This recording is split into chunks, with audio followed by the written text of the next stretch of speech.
আমি প্রবাসী বহু লোকরে বলছি, বুকে জড়াইয়া বেটা এমন বিদেশ কইরো না।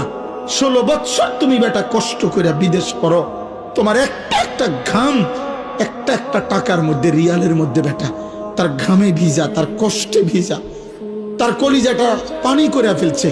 আজকে 18 বছরে 20 বছর বিদেশে থাকে, একবেলা খানা দেই না কেউ নাই, এক গ্লাস পানি আগায় দেওয়ার মতো কেউ নাই, একটা জামা ধুইয়া দেওয়ার মতো কেউ নাই, একটা ভালোবাসবে একটা বিবি নাই, বাচ্চা নাই, কেউ নাই।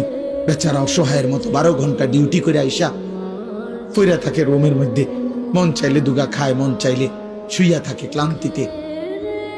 আবার ডিউটি টাইম হয়ে যায়, কে খাইবো কে রাঁধবো?